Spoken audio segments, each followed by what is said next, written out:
Hello everyone, मैं हूं Amit Dwivedi. Income tax पढ़ रहे थे हम लोग, जिसपे अभी मैंने आपको सिर्फ एक वीडियो अपलोड किया था और उसमें मैंने बेसिक पढ़ाया था इनकम टैक्स के बारे में। फर्स्ट चैप्टर हमने डिस्कस कर दिया था, ऑलमोस्ट फर्स्ट चैप्टर फिनिश भी हो गया था। अभी मैं इनकम टैक्स लॉ इसलिए पढ़ा रहा हूँ कि कई स्टूडेंट अभी बुक परचेज नहीं कर पाए हैं। आप लोग बुक पहले बाय कर लीजिए मार्केट से, उसके बाद मैं आपको पढ़ाना रेगुलर बेसिस पे स्टार्ट कर दूंगा। साहित्य भवन पब्लिकेशन की जो बुक आगरा से पब्लिश होती है, doctor H C. Mehrotra, doctor S P. Goyal, तो ये बुक लेना है आप लोगों को, इसी बुक से पढ़ाऊंगा मैं। ओके, एक दूसरी खास बात ये है कि भाई इनकम टैक्स जब हम बुक परचेज करते हैं ना, तो पहले तो मुझे आपको ये भी सिखाना पड़ेगा, है ना। ध्यान से सुनिएगा। आप जब शॉप पर जाएंगे तो उससे बोलिएगा कि भाई हमें न्यू, देखिए इनकम टैक्स की पुरानी बुक नहीं लेते हैं ना, क्योंकि हर बार वो कुछ ना कुछ चेंजेस होता है, अमेंडमेंट्स होता है। तो आप जब भी इनकम टैक्स की बुक लेने जाएं, सबसे पहले आप असेसमेंट ईयर 2022-23 की बुक लीजिएगा। यही आपके कोर्स के लिए अप्लाई है ना। 2-3 स्टूडेंट ने मैसेज किया, बोले सर हम दुकान पे गए थे और हमने बुक ले लिया है 21-22, पुरानी वाली दे दिया उन्होंने, है ना। तो पुरानी बुक नहीं, ऑल्दो अगर आपने पुरानी बुक ले लिया है तो भी चल जाएगा, क्योंकि अमेंडमेंट्स तो मैं पढ़ाऊंगा ही, है ना। न्यूमेरिकल क्वेश्चन समझ में आएंगे, बट ट्राई कीजिए कि नई बुक ले लीजिए, ठीक है। मैं एक काम और करूंगा, वीडियो के डिस्क्रिप्शन में आपको बुक की लिंक दे दूंगा, तो अगर आपको प्रॉब्लम है तो ऑनलाइन बाय कर लीजिए आप। हिंदी मीडियम और इंग्लिश मीडियम दोनों ही बुक ऑनलाइन में भी मिलती है। मैंने सेलेक्ट किया है इंग्लिश मीडियम वाली बुक, लेकिन हिंदी मीडियम के स्टूडेंट भी इससे आसानी से पढ़ सकते हैं, समझ सकते हैं, ठीक है। तो ये तो बुक की बात हो गई, अब पढ़ना स्टार्ट करें। देखिए फर्स्ट चैप्टर मैंने आपको पढ़ाया था, जिसमें बेसिक इनकम टैक्स के कुछ टर्म्स बताए थे मैंने, क्या क्या टर्म्स हो सकते हैं, क्या क्या पढ़ना है हमको। ओके, फिर आते हैं सेकेंड चैप्टर में। अब सेकेंड चैप्टर का नाम है भाई एग्रीकल्चरल इनकम, ठीक है। अब एग्रीकल्चरल इनकम जब मैं आपको पढ़ाऊँ, या मैंने अभी सोचा कि मैं आपको पढ़ाना शुरू करूं, तो देखो एग्रीकल्चरल इनकम बाकी पूरे चैप्टर्स से अलग है। और एग्रीकल्चरल इनकम में प्रॉब्लम ये है कि इसमें टैक्स कंपटीशन भी सिखाया गया है। अब मैंने अभी टैक्स लायबिलिटीज़ निकालना, टैक्स कंपटीशन अभी सिखाया नहीं है आपको, तो मेरा रिकमेंडेशन आप लोगों को यही है, चैप्टर सेकेंड आपको बाद में पढ़ना है। बाद में कब भाई, पूरा इनकम टैक्स हो जाए, मेन इनकम टैक्स का पार्ट हो जाए, आखिरी में पढ़ लेना, बहुत आसानी से समझ में आ जाएगा, ठीक है। एग्रीकल्चरल इनकम सिर्फ 1 घंटे का टॉपिक होता है। एग्जाम में आने की पॉसिबिलिटी हो सकता है एक क्वेश्चन पूछे, वैसे नहीं रहती है, फिर भी थोड़ा थ्योरी पूछ सकता है, कुछ भी, फिर भी सब कुछ हो जाएगा, सब समझ में आ जाएगा। तो एग्रीकल्चरल इनकम, आप मेरी बिल्कुल बात मानिए, मैं आपका भला ही चाहूँगा, तो एग्रीकल्चरल इनकम चैप्टर को आप बाद में पढ़िएगा। ओके, तो फर्स्ट चैप्टर के बाद आपको डायरेक्टली आना है थर्ड चैप्टर पे, और वही आज हम इस वीडियो में पढ़ेंगे, ठीक है। अब थर्ड चैप्टर का नाम क्या है भाई, residence and tax liabilities.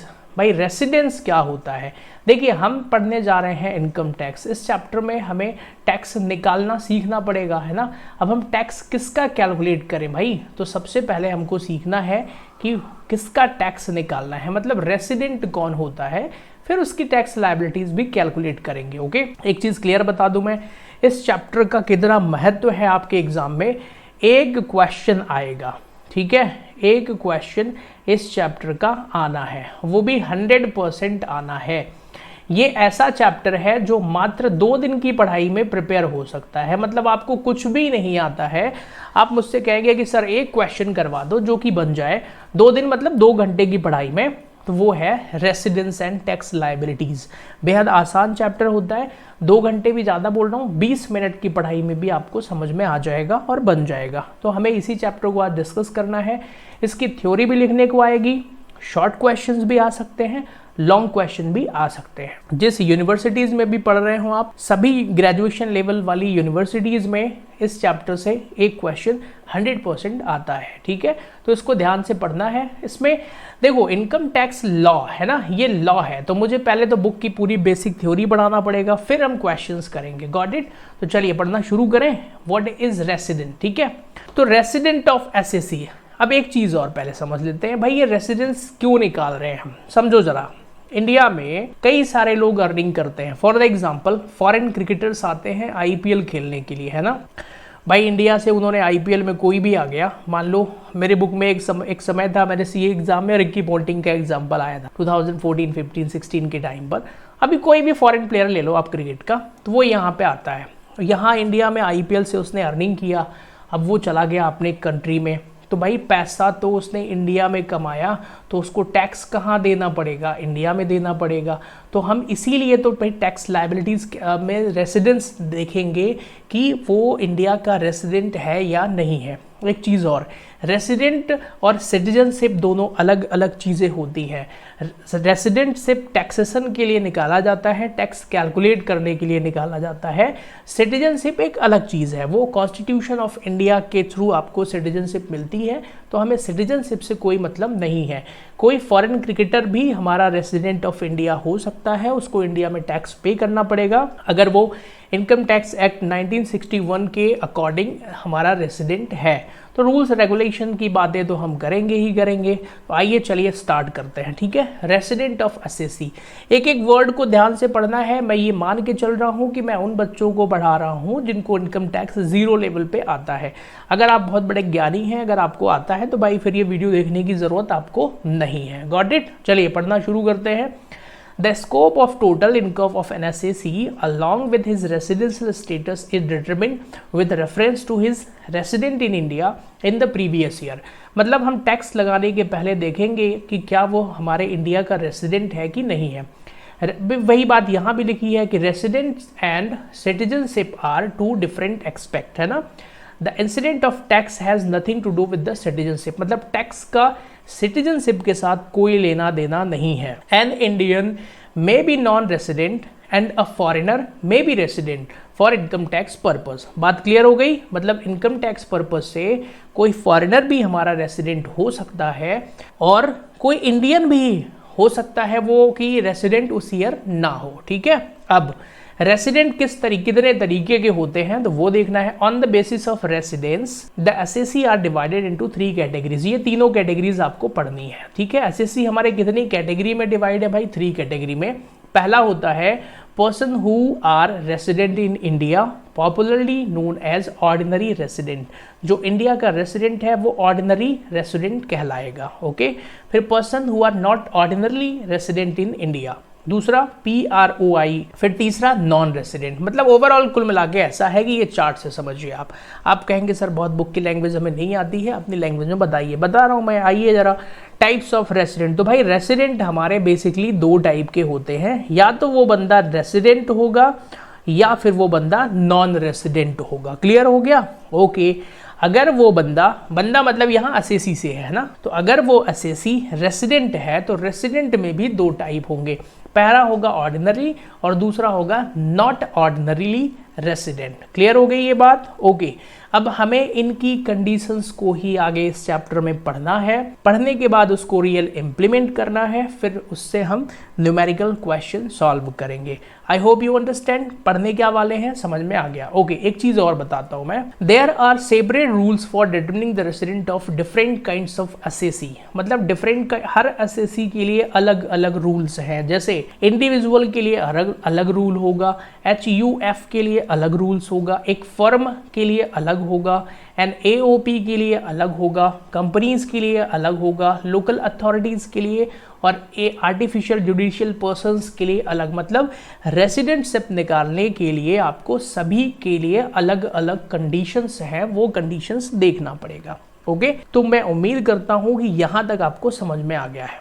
Now अब हम समझते हैं कि the residence of N individual is determined on the basis of the rules stated here under. भाई चलो, तो सबसे पहले इंडिविजुअल का देखते हैं कि इंडिविजुअल हमारा अगर रेसिडेंट है तो क्या क्या शर्तें हैं। भाई बहुत इंपॉर्टेंट है ये, यही मेन है, ओके।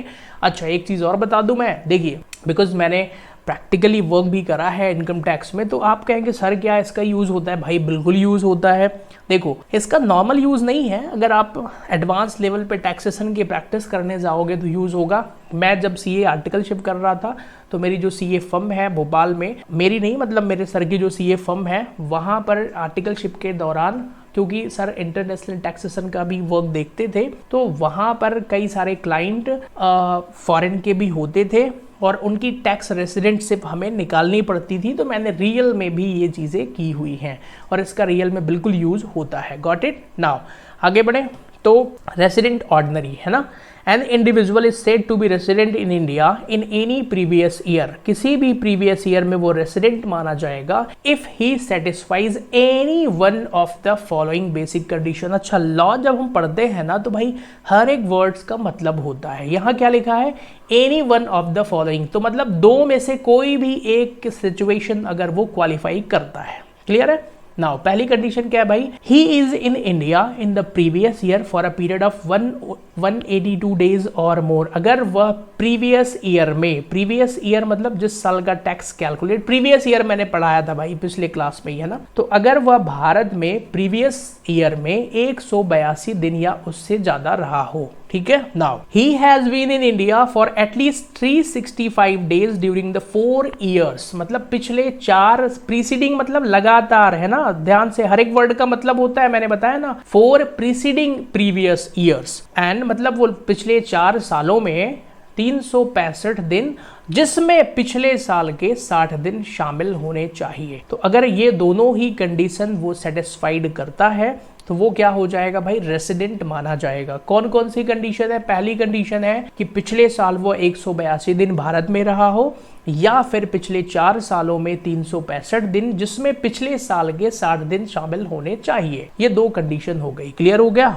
ओके, एग्जाम में ऐसे ही लिखना भी है अगर थ्योरी आ गई तो, ठीक है ना। अब यहाँ पर एक एक्सप्लेनेशन दिया है भाई, एक्सप्लेनेशन ना आपके लिए होमवर्क है, खुद से पढ़ लेना। मैंने इतने प्यार से समझा दिया है कि एक्सप्लेनेशन बताने की मुझे ज़रूरत नहीं है। Got it? नाउ अब इसमें एक्सप्लेनेशन दिया है कि भाई बहुत सारा है, मैंने पढ़ा है, इसको आप भी पढ़िएगा कि 182 दिन जब गिनेंगे तो कब गिनेंगे। मतलब कोई बंदा आया एयरपोर्ट पर, इंडिया में एयरपोर्ट पर आया और एयरपोर्ट से श्रीलंका चला गया, तो भाई क्या उसको इंडिया में मानोगे आप कि नहीं मानोगे? तो ये यहाँ तक भी देखा जाता है ना। मान लो कोई फॉरेन प्लेयर है, वो दुबई से यहाँ आया, उसको श्रीलंका जाना था, तो सपोज यहाँ न्यू दिल्ली आया और यहाँ चला गया, इंडिया आया ही नहीं, तो क्या आप उसको रेसिडेंट मानोगे कि नहीं मानोगे? फिर वो 60 दिन के लिए आईपीएल खेलने आया, यहाँ एक एक दिन जरूरी होता है सर, वो बीच में मान लो 58 दिन आईपीएल चला सर, वो 58 दिन आईपीएल खेला, बीच में 2 दिन सर छुट्टी मनाने आया था घूमने, वो है ना, टूरिस्ट वीजा लेकर के, तो क्या ये भी जोड़ेंगे? हर एक चीज देखना होता है यहाँ पर, ठीक है। अब इतनी डीपली और कोई हमें बहुत बड़ी प्रैक्टिस नहीं करनी है अभी कि हम सब कुछ सीख जाएं एक ही क्लास में। तो मतलब बता रहा हूँ कि हर एक चीज़ इसमें लिखी हुई है, सबके केसेस है, केस स्टडीज़ है, ओके। और ऐसे केसेस आते हैं रियल में, चेक करना होता है, 1-1 घंटे का भी हिसाब कई बार करना होता है कैलकुलेशन में, है ना। ओके, नाउ तो ये एक्सप्लेनेशन मैं उम्मीद करता हूँ कि आप लोग इसको पढ़िएगा। इतना डिटेल में मुझे पढ़ाना नहीं है, सिर्फ एग्जाम में यहाँ तो भाई वो दिखा रहेगा, पेपर में तो सवाल सीधा आता है कि वो रेसिडेंट है, आप तो उसकी टैक्स लायबिलिटी निकाल दो, ठीक है। तो ये सारी एक्सप्लेनेशन आपको पढ़ना है। नाउ अब हम आते हैं नॉट ऑर्डिनरी रेसिडेंट क्या होता है। नॉट ऑर्डिनरी रेसिडेंट का मतलब if an individual satisfy any of the following, यहाँ क्या लिखा है, any of the following basic condition. अब भाई ये बेसिक कंडीशन क्या है सर? बेसिक कंडीशन ए और बी थी, 2 थी सर। पहली वो कौन सी, 182 डेज इन प्रीवियस ईयर, और सर दूसरी बेसिक कंडीशन ये थी कि पिछले 4 सालों में 365 डेज रहा हो और जिसमें सर पिछले साल के 60 दिन रहा हो। ये 2 कंडीशन है, इन दोनों में से कोई भी सेटिस्फाइड अगर वो करता है तो वो क्या माना जाएगा, रेसिडेंट माना जाएगा। लेकिन सर अगर वो ये कंडीशन करता है ना, any of the basic condition but does not satisfy the 2 additional conditions, then he is said to be not ordinary resident। लो भाई, अब 2 एडिशनल कंडीशन भी सेटिस्फाइड करना पड़ेगा। अब 2 एडिशनल कंडीशंस कौन कौन सी हैं तो यहाँ पर देख लेते हैं, यहाँ से समझते हैं, ठीक है। In other word an individual is said to be not ordinary resident in India in any of the previous year if, तो 1, 2, 3, 4 केसेस हैं। देखिएगा, he has been a non resident in India in 9 out of 10 previous year. आप कहेंगे sir ये तो बहुत confusion है sir, income tax का इतना कठिन होता है? नहीं, बहुत आसान है, यकीन मानो। स्टार्टिंग में बच्चों को रेसिडेंट नॉन रेसिडेंट समझने में प्रॉब्लम हो सकती है पहली क्लास में, लेकिन है ये बड़ी प्रॉब्लम नहीं है ना, मैं समझा ले जाऊंगा, मुझे यकीन है, ठीक है। मुझे अपने आप पे यकीन है, तो आपको तो समझ में आएगा ही आएगा। He has been a non resident in India in 9 out of 10 previous years.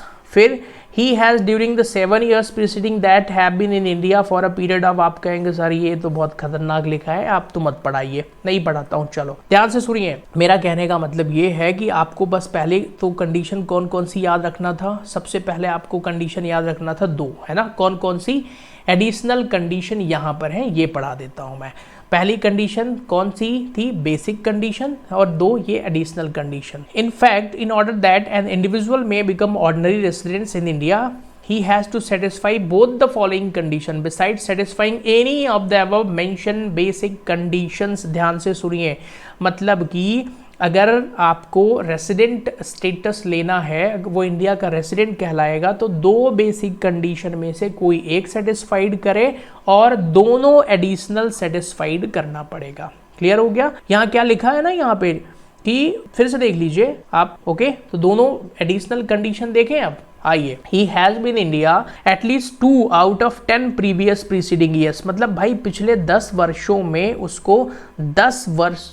उसको 2 वर्ष इंडिया की रेसिडेंटशिप उसके पास होनी चाहिए, पहली शर्त ये। ठीक है, कौन सी, फिर से देखिए, he has been resident in India at least 2 out of 10 previous preceding years the relevant previous year, मतलब पिछले 10 वर्षों में 2 वर्ष वो भारत का रेसिडेंट रहा हो, पहली शर्त।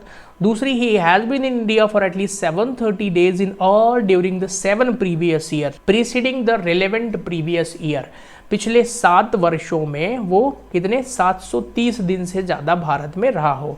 आप कहेंगे सर कंफ्यूजन ही कंफ्यूजन है, सॉल्यूशन कुछ पता नहीं सर क्या हो रहा है ये। देखिए फिर से, कोई भी असेसी रेसिडेंट माना जाएगा अगर वो बेसिक कंडीशन, कोई भी बेसिक कंडीशन सेटिस्फाइड करता है, नंबर 1 या नंबर 2। पहली बेसिक कंडीशन है कि सर पिछले साल 182 दिन या उससे ज़्यादा भारत में रहा हो, पहली सेटिस्फाइड कर दिया। फिर एक दूसरी ले लेते हैं, और लिखा है ना यहाँ पे, दूसरी कंडीशन है कि सर पिछले साल, दूसरी बेसिक कंडीशन है कि सर पिछले 4 वर्षों में 365 डेज भारत में रहा हो, जिसमें कि पिछले साल के 60 दिन होने चाहिए। तो ये दोनों तो सर बेसिक कंडीशंस थी, तो इन दोनों में से एक को सेटिस्फाइड करना पड़ेगा। इसके अलावा सर 2 एडिशनल कंडीशन भी हैं। कोई भी असेसी अगर एक बेसिक और दोनों एडिशनल सेटिस्फाइड करता है तो वो रेसिडेंट माना जाएगा, और अगर एक बेसिक और एडिशनल सेटिस्फाइड नहीं करता है तो वो माना जाएगा रेसिडेंट, तो माना जाएगा नॉट ऑर्डिनरी रेसिडेंट। ठीक है, नॉन रेसिडेंट नहीं माना जाएगा, सुनो जरा, नॉट ऑर्डिनरी रेसिडेंट माना जाएगा। 3 कैटेगरी हमको सर्च करनी है, पहली रेसिडेंट, दूसरा नॉट ऑर्डिनरी रेसिडेंट, और तीसरा नॉन रेसिडेंट। Got it? क्या समझा रहा हूं मैं, समझ में आ रहा है? तो भाई कोई भी असेसी अगर इन दोनों में से पहली बेसिक कंडीशन को सेटिस्फाइड कर देता है, किसी भी एक को, और दोनों एडिशनल कंडीशन सेटिस्फाइड करता है, तो वो रेसिडेंट माना जाएगा। अगर कोई भी असेसी दोनों में से कोई भी बेसिक कंडीशन तो सेटिस्फाइड कर रहा है लेकिन एडिशनल कंडीशन को सेटिस्फाइड नहीं कर रहा है, तो वो नॉन ऑर्डिनरी रेसिडेंट माना जाएगा। अब आप कहेंगे सर बेसिक और एडिशनल कंडीशन एक बार फिर से बता दीजिए, तो भाई बता देता हूं मैं, फिर से देख लो। बेसिक कंडीशन ये है कि कोई भी एसएससी हमारा जो है वो रेसिडेंट माना जाएगा अगर वो पिछले साल 182 दिन या उससे ज़्यादा भारत में रहा हो, पिछले 4 वर्षों में 365 दिन भारत में रहा हो, जिसमें 60 दिन पिछले साल के हों। ये दोनों कंडीशन बेसिक हैं भाई, है ना। तो इन दोनों में से कोई भी एक सेटिस्फाइड करता है तो वो रेसिडेंट कहलाएगा, लेकिन शर्त है, जरा सुनिए। रेसिडेंट तो हो गया वो, लेकिन वो ऑर्डिनरी है कि नॉन ऑर्डिनरी, ऑर्डिनरी रेसिडेंट और नॉन ऑर्डिनरी, है ना, ये भी देखना पड़ेगा। तो अगर वो अब यहां से रेसिडेंट बन गया, अगर वो इनमें से एक सेटिस्फाइड कर दिया, तो 2 एडिशनल हैं। अगर दोनों एडिशनल कंडीशन सेटिस्फाइड करता है तो वो क्या कहलाएगा भाई, ऑर्डिनरी रेसिडेंट, और दोनों एडिशनल कंडीशन सेटिस्फाइड नहीं करता है तो नॉट ऑर्डिनरी रेसिडेंट। आप कहेंगे सर 2 एडिशनल भी लिख दो जरा, तो एडिशनल अभी हमने पढ़ा था, क्या पढ़ा था भाई एडिशनल यहाँ पर, कि पिछले 10 वर्षों में, ध्यान से सुनिएगा कहाँ गया, ये है पिछले 10 वर्षों में 2 वर्ष उसको भारत का रेसिडेंट होना पड़ेगा, और पिछले कितने 7 वर्षों में 730 दिन से ज़्यादा अगर वो भारत में रहा है ना। तो ये एडिशनल कंडीशन हो गई, क्लियर हो गया। ये किसके लिए था, ऑर्डिनरी के लिए। जो यहाँ दोनों एडिशनल सेटिस्फाइड कर रहा है वो ऑर्डिनरी है। Got it? Now not ordinary के लिए सिर्फ एक लाइन समझना है आपको। If an individual satisfied any of the above basic conditions A और B but does not satisfy the aforesaid two additional condition, तो वो नॉट ऑर्डिनरी कहलाएगा। बस यहीं पे ये बात खत्म कर देना है, ये आगे वाली चीज़ें नहीं पढ़ना है, ये वाला जो मैंने कट कर दिया है, नहीं तो पागल हो जाओगे आप, है ना। Now got it? पागल नहीं होगे, समझ में आएगा, I am just kidding. Now भाई what is non resident? Non resident क्या होता है, एक ही लाइन में समझ में आ जाएगा। If an individual satisfies none of the basic condition A और B stated under the head resident, तो he is said to be non-resident. In this case, additional conditions are irrelevant. लो भाई, एक लाइन में समझ में आ गया, बड़ा अच्छा है। इसने क्या बोला है कि अगर कोई इंडिविजुअल हमारी बेसिक कंडीशन ए और बी, अब आप कहेंगे सर बार बार ये बेसिक कंडीशन आ रही है, सर एक बार फिर से बता दो बेसिक कंडीशन। लो भाई, बेसिक कंडीशंस ही याद रखना है। पहला, पिछले वर्ष में 182 दिन या उससे ज़्यादा भारत में रहा हो, और पिछले 4 वर्षों में कितने सर? 365 डेज भारत में रहा हो, जिसमें 60 दिन पिछले वर्ष के होने चाहिए। ये दोनों बेसिक कंडीशंस हैं। तो अगर ये बेसिक कंडीशन सेटिस्फाइड नहीं करता है दोनों में से कोई भी, तो वो नॉन रेसिडेंट कहलाएगा। आप कहेंगे सर ठीक है, सब कुछ समझ में आ गया है सर, लेकिन आप इतना अच्छा पढ़ा ही रहे हो तो एक बार और समझा दो, जरा फिर से समझा देता हूँ। भाई मुझे समझाना है, टाइम पास नहीं करना है ना, मेरा उद्देश्य है कि आप चीज़ों को समझें। मैं ये मान के चलता हूँ कि आपको इनकम टैक्स नहीं आता है और मैं बिल्कुल ज़ीरो लेवल से पढ़ा रहा हूँ। मैंने पहले ही बता दिया है कि अगर आपको लगता है कि भाई आपको आता है तो फिर यहाँ कर क्या रहे हैं आप, go and enjoy the Netflix and Amazon and वगैरह वगैरह वगैरह। चलिए आइए फिर से। तो देखिए, कोई भी असेसी अगर 2 बेसिक कंडीशन को सेटिस्फाइड कर देता है, ठीक है, तो वो क्या कहलाएगा भाई? रेसिडेंट कहलाएगा। Got it? अब रेसिडेंट के अलावा अब एडिशनल कंडीशन का काम क्या है सर? बड़ा आसान है सर, एडिशनल कंडीशन है 2, ठीक है। तो सर ये जो एडिशनल कंडीशन अगर वो सेटिस्फाइड करवाता है तो रेसिडेंट तो कहलाएगा ही सर, वो रेसिडेंट तो हो ही गया बेसिक करते ही। अगर एडिशनल भी कर दे तो वो सर उसको हम ऑर्डिनरी रेसिडेंट कहेंगे, ठीक है, ऑर्डिनरी रेसिडेंट। और sir just wait, ordinary resident. और सर अगर मान के चलिए कि वो इन दोनों को सेटिस्फाइड नहीं करता है तो वो हो जाएगा sir not ordinary resident. Got it? और सर यहाँ एक बंदा है, एक असेसी है, जिसने दोनों बेसिक कंडीशन ही सेटिस्फाइड नहीं करी है, तो वो हो जाएगा सर नॉन रेसिडेंट। ओके? आप कहेंगे सर अब जाके समझ में आया, भाई मुझे पता है ये टेक्निकल है ना, बहुत आसान है, पर नहीं आता नए बच्चों को समझ में। Got it? I hope you understand. 15 से 20 मिनट चिल्लाने का फल यही है, ये वाली लाइन समझना है। आप कहेंगे सर हमें नहीं आया समझ में, भाई एक काम करो, डिजिटल ज़माना है, वीडियो को ना वापस फिर से देख लो, जितना पढ़ाया अब आ जाएगा। Got it? ना ओके, आगे बढ़ते हैं। तो अभी तक हमने जो सीखा ये क्यों सीख रहे हैं सर, एक्चुअल में होता क्या है इस चैप्टर में? देखिए जरा, हमने 3 अलग अलग कैटेगरीज निकाल लिया है ना।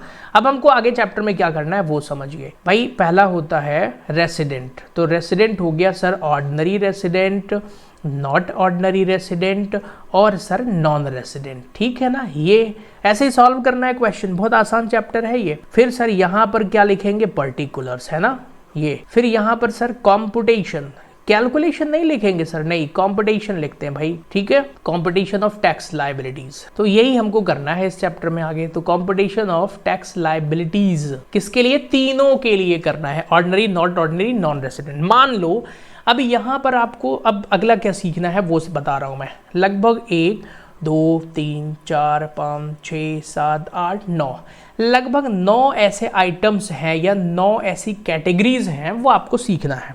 मतलब कि ये कहने का है कि ये जो 9 कैटेगरीज हैं वो किसके लिए टैक्सेबल होंगी, किसके लिए टैक्सेबल नहीं होंगी। आप कहेंगे सर आपको समझ में आ रहा है इस चैप्टर में क्या करना है? फिर से देखिए जरा, 9 ही लिखा है मैंने, ऐसा कोई रूल नहीं है भाई, 10 भी हैं 11 भी हैं, आप तो 7 लेके चलो भाई। एग्जाम में एक क्वेश्चन आएगा, उसमें 7 कैटेगरी का एक एक पॉइंट लिखा होगा, आपको बताना है कि किस किस पे टैक्स लगा, अमाउंट लिख दो, आंसर आ जाएगा। Got it? For the example लिखा रहेगा एक श्रीलंका से डिविडेंड मिला, तो भाई ऑर्डिनरी के लिए टैक्सेबल, इसके लिए टैक्सेबल, इस पे नहीं लगेगा, है ना। अब श्रीलंका से किसको मिला? मोहन है जो भारत में आया है, उसको श्रीलंका में डिविडेंड मिला, तो भाई अगर वो भारत का ऑर्डिनरी रेसिडेंट है तो टैक्स लगेगा, नॉट ऑर्डिनरी है तो टैक्स लगेगा, और भारत का रेसिडेंट ही नहीं है तो भाई उसको श्रीलंका में अगर डिविडेंड मिल रहा है तो फिर टैक्स नहीं लगेगा, है ना। तो हमको अब आगे यही सीखना है कि किन पे टैक्स लगना है और किन पे टैक्स नहीं लगना है। Got it? ओके, तो देखो 20-25 मिनट से मेहनत कर रहा हूँ और मेरा उद्देश्य हो चुका है ख़त्म, ठीक है ना। आप कहेंगे सर ये हिंदू अनडिवाइडेड फैमिली का भी सिखा दो। देखो भाई एक काम करते हैं ना, अभी इंडिविजुअल का सीख लेते हैं, बाकी बाद में, है ना। इन सबको वापस कंपनीज का भी सीखना है, एवरी पर्सन का भी सबका सीखना है। ओके, तो सिर्फ किसका सीख लो अभी आप? किसका सीख लो? सिर्फ इंडिविजुअल का, नहीं कंफ्यूज हो जाओगे। Got it? ओके, नाउ अब आप कहेंगे सर ये इलस्ट्रेशन नंबर 1 क्या है, इसको कैसे करेंगे? देखो इलस्ट्रेशन नंबर 1 में आपको सिर्फ गिनना है। क्या गिनना है? वो दिन वाले। तो अभी आज के अब आगे के वीडियो में अभी वो टैक्स लायबिलिटीज वाला क्वेश्चन नहीं कराऊंगा, टैक्स लायबिलिटीज वाला बाद में आएगा, वो आएगा और पेपर में वही आता है। ये गिनने वाला भी आ सकता है ना। तो अभी तो ये दिन गिनने वाले सिखाऊंगा मैं आपको, मतलब you need to calculate it ordinary not ordinary. फिर ये है मेन, मतलब हमारा चैप्टर में इसमें ऐसे पढ़ना है। ये कितने 8 ही आइटम दिए हैं भाई, ये 8 आइटम याद कर लेना है। फिर बताना है कि रेसिडेंट में टैक्स लगेगा, यस लगेगा, इस पे नो लगेगा, नो नो, बस यही 8 आइटम याद करना है, इसकी प्रैक्टिस करना है और ये चैप्टर बन जाएगा। जिसको अकाउंट्स नहीं आती ना भाई, मैथ्स वाला बंदा है, फिजिक्स केमिस्ट्री वाला है, उसको भी सिखा दूंगा मैं, आप कौन सी बड़ी बात है ना। अगर आपकी जिद ही है कि सर हमें तो नहीं सीखना है तो अलग बात है, अदरवाइज मैं आपको सिखा के रहूँगा। Got it? मैंने 15 मिनट में भी इन चैप्टरों को लोगों को सिखाया है और इससे पास हो गए वो, बाकी कुछ नहीं पढ़ा, बस ये एक सवाल कर दिया, बाकी theory objective pass. Got it? तो चलिए इस चैप्टर को डिटेल पढ़ेंगे, कोई जल्दबाजी नहीं है। तो आज अभी हमें करना है किसकी प्रैक्टिस? बेसिक कंडीशंस के जो छोटे छोटे क्वेश्चन हैं उनको सॉल्व करते हैं, उनको पढ़ते हैं, ठीक है। हाँ, अगर आप सीए वाले हो तो भाई फिर यहाँ मत पढ़ो, ठीक है। वो सीए में थोड़ा एडवांस लेवल आता है, ऑल्दो द बेस सब कुछ सेम है बट बुक्स एडवांस होती हैं। चलिए इलस्ट्रेशन नंबर 1 सॉल्व करते हैं, बहुत मजेदार है। तो डिटरमिन द रेसिडेंशियल स्टेटस। अब रेसिडेंशियल स्टेटस डिटरमिन कभी तब कर पाएंगे आप जब आपको इनकी बेसिक कंडीशंस और एडिशनल कंडीशन मालूम हो, तभी कर पाएंगे। Got it? एक बार फिर से बता रहा हूं, बेसिक कंडीशन 2 है, एडिशनल कंडीशन 2 है। अगर बंदा दोनों ही बेसिक 2 में से कोई भी बेसिक कंडीशन पूरा करता है तो वो रेसिडेंट माना जाएगा, और अगर इन दोनों में दोनों एडिशनल कंडीशन पूरी करता है तो वो ऑर्डिनरी माना जाएगा, और दोनों में से कोई भी एक पूरी नहीं करता है तो नॉट ऑर्डिनरी माना जाएगा, और अगर बेसिक ही पूरी नहीं करता है तो नॉन रेसिडेंट माना जाएगा। मेरे को तो समझ में आ गया है, आपको भी आ गया होगा। तो ये रिवीजन फिर से करा दिया। पहला क्वेश्चन का पहला पॉइंट पढ़ते हैं। एक जर्मन इंडिविजुअल है, having remained in India for 15 years, 15 साल भारत में रहा है वो, फॉर जर्मनी, है ना। लेफ्ट फॉर जर्मनी मतलब भारत से चला गया इन मई 2018। पुराना एग्जाम्पल दिया है तो ध्यान से समझना है। 2018 में डेट का ध्यान बहुत रखना है और डेट वगैरह बुक के अकॉर्डिंग ही निकालना है भाई, ठीक है ना। अच्छा एक सीक्रेट बात बताता हूँ, ये मेरी बुक ना पुरानी एडिशन है, ठीक है। अब आप कहेंगे सर ये पुराना एडिशन क्यों खरीदा आपने? तो सुनिए, मैंने आपको लेक्चर पढ़ाने के पहले आज के लेक्चर में ही एक बड़ी खास बात बताई थी। मैंने आपसे बोला था कि भाई दुकान में जब बुक खरीदने जाना है ना, तो वहाँ इनकम टैक्स की बुक में असेसमेंट ईयर जो है ना वो जरूर चेक कर लेना, 2022-23। अब आप कहेंगे सर अच्छा समझ गया, दुकान वाले ने आपको भी बेवकूफ़ बना दिया क्या? नो, मुझे तो नहीं बनाया, बट जो बंदा मैंने जिसको बुक लेने भेजा था वो ज़रूर बन गया। मुझे ये रूल उसको बताना भूल गया था, वो तो इनकम टैक्स की बुक लेके आ गया, दुकान वाले ने उसको बेवकूफ़ बना दिया। 400 या 500 रुपये जो भी थे चले गए। मैं नई बुक खरीद लूँगा, आप चिंता ना करें। मैं कब खरीदूँगा? जैसे ही और भी स्टूडेंट मेरे चैनल पे इनकम टैक्स के जुड़ जाएंगे। अगर आप लोगों को समझ में आएगा तो खरीदूंगा भाई मैं, है ना। समझ में नहीं आए तो आपकी गलती है खैर, बट अगर मेरे इनकम टैक्स में मेरे चैनल में ज़्यादा स्टूडेंट ऐड होंगे, मेरे कोर्सेस लोग पसंद करेंगे, बाय करेंगे, तो फिर मैं नई बुक खरीद के पढ़ाऊँगा। नहीं तो जितने लोग हैं फिर देखते हैं, है ना। तो ये आगे का प्लान है। तो मेरा कहने का मतलब यही है कि आप बुक खरीदते समय सावधानी रखें। Got it? आगे बढ़ जाएं ना। तो वापस आते हैं। आप कहेंगे सर आप समझा, आपको अनुभव है। हाँ बिल्कुल सही है भाई, चलो यहाँ पढ़ो, है ना। ज़्यादा पुरानी नहीं, 1 साल पुरानी है। वो दुकान वाले ऐसी चालाकी करते हैं, मुझे मालूम है। इनकम टैक्स की मेरे पास कम से कम 20 बुक रखी हैं क्योंकि सब पुरानी हो जाती हैं, है ना। चलिए तो फिर से पढ़ें, क्वेश्चन सॉल्व करें। एक जर्मन इंडिविजुअल है जो इंडिया में 15 साल रहा है, जर्मनी चला गया। वो कब? मई 2018 में। ध्यान से भाई दिन गिनने हैं अब, है ना, दिन गिनने शुरू। तो कब गया? मई 2018 में चला गया जर्मनी। ठीक है भाई, भारत से चला गया। अब क्या करना है? And come back to India on 1 March 2021। ध्यान से देखना भाई, इंडिया में वापस कब आया? 1 मार्च सन 2021 को आया है। ठीक है ना। आपका जो इस बुक के अकॉर्डिंग ईयर क्लोजिंग है वो 31 मार्च 2021 है भाई। यहीं तक गिनना है, इसके आगे की डेट नहीं लेना है क्योंकि फाइनेंशियल ईयर 31 मार्च को ही खत्म हो जाएगा। तो चलो बताओ, कितना आसान क्वेश्चन है, आपको बस यहीं तक दिया है।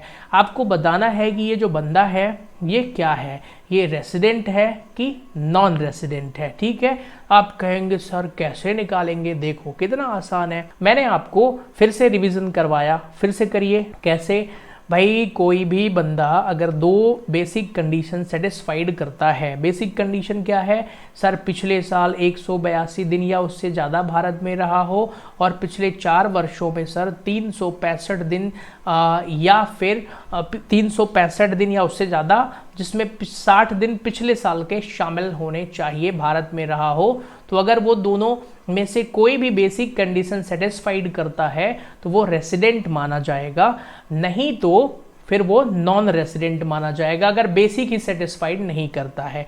तो पहले देख लेते हैं कि ये बंदा भारत छोड़ के कब चला गया था। भाई मई 2018 में ही भारत छोड़ के चला गया। ठीक है, फिर पिछले साल ही आया। हमारा ये जो फाइनेंशियल ईयर इस बुक के अकॉर्डिंग शुरू हो रहा है, तो ये कब से शुरू होगा?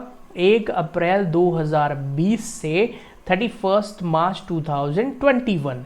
तो इस फाइनेंशियल ईयर में ये बंदा आया तो जरूर 1 मार्च को, 30 मार्च तक तो हमको लेना ही है, 31 मार्च तक, है ना। तो 31 डेज ये भारत में रहा है पिछले साल। कितने दिन रहा भाई भारत में? 31 डेज। तो क्या ये दूसरी वाली कंडीशन से पहली वाली कंडीशन सेटिस्फाइड हो रही है क्या कि 182 दिन भारत में रहा हो? नहीं हो रही है।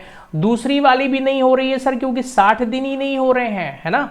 वैसे तो पहली कंडीशन अगर सेटिस्फाइड नहीं हो रही है तो दूसरी चेक कर लो, दोनों नहीं हो रही हैं तो फिर वो नॉन रेसिडेंट माना जाएगा। Got it? रेसिडेंट ही नहीं है भाई, फिर नॉन है वो। तो पिछले साल 60 दिन ही नहीं है, इसलिए ये बंदा आगे चेक करने की जरूरत नहीं है अब। तो ये बंदा हो गया नॉन रेसिडेंट। आप कहेंगे सर समझ में आ चुका है, तो समझ में आ गया है, तो यही तो मेरा उद्देश्य था। चलिए इसका आंसर पढ़ें। यहाँ पे देखो भाई, मैंने जो समझाया वही यहाँ पर भी लिखा होगा, है ना। तो hence he will be non resident for the previous year 2020-21। कारण अंग्रेजी में पढ़ लेना, मैंने जो बताया वही यहाँ भी लिखा हुआ है। Got it? Now the assessee remained in India. भाई वही चीज़ें हैं, कोई दिक्कत नहीं है, 31 दिन वो रहा है, मुझे सब कुछ आता है। क्या एक और क्वेश्चन करवा दूं, दूसरा वाला? आप कहेंगे sir it's very interesting, now please go for the next question. आइए चलते हैं। A German individual having remained in India for 15 years left for Germany in March 2018.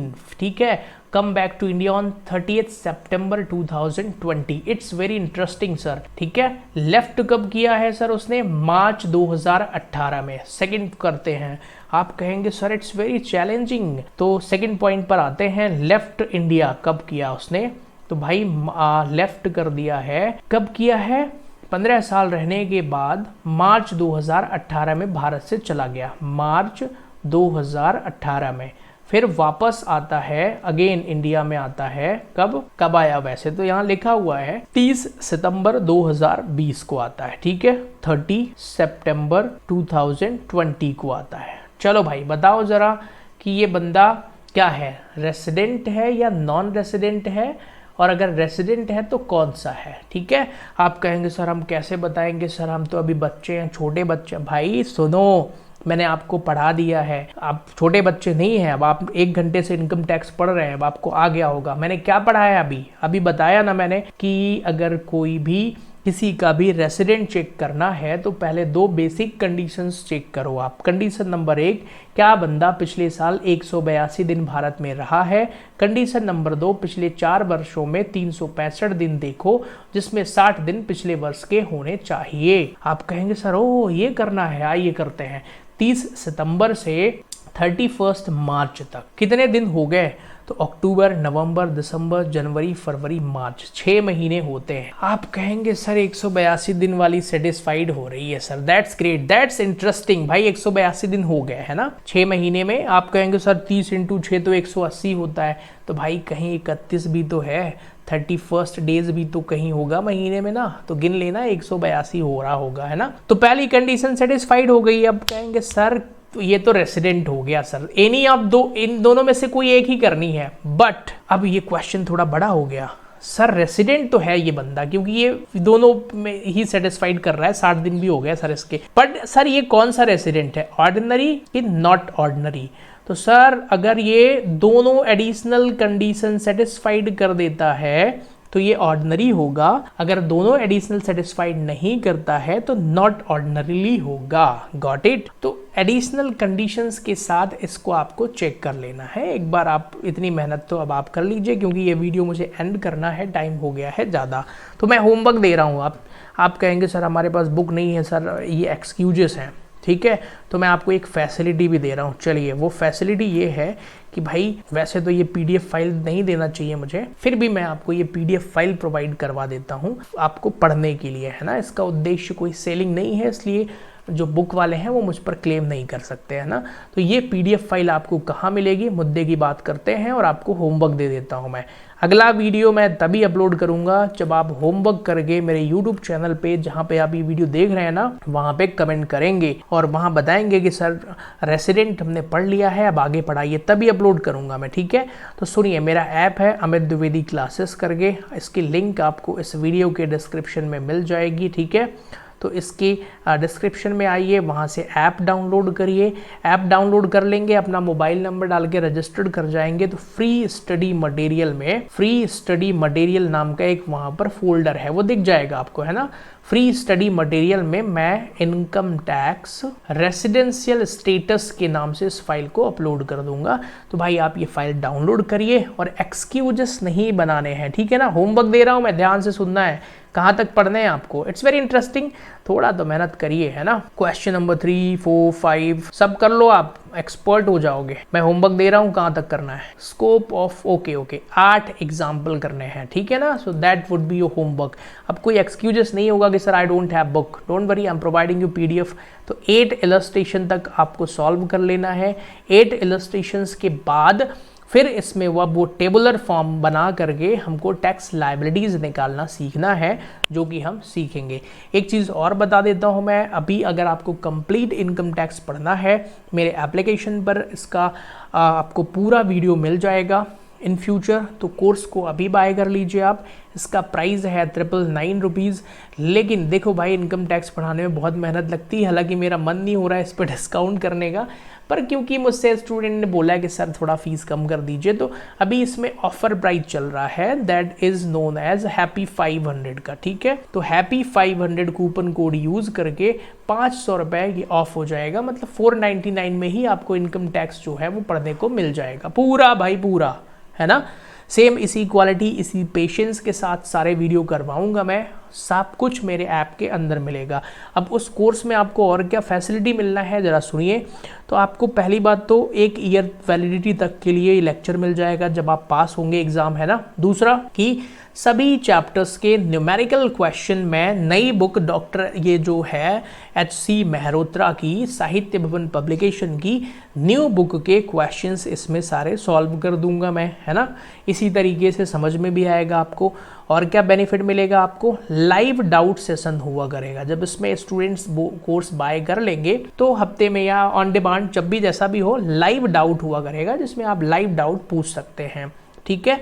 इसमें टॉक टू एजुकेटर्स का भी फैसिलिटी है, अगर आपको कोई डाउट होता है तो आप मुझसे ऑन कॉल भी डाउट पूछ सकते हैं, एक टाइम निर्धारित निश्चित करके डाउट क्लियर कर दिया जाएगा। चैट ऑप्शन भी अवेलेबल है, आपको कुछ और वैसे पूछना हो तो भी पूछ सकते हैं, तो ये सारी सुविधाएं ऐप पर है।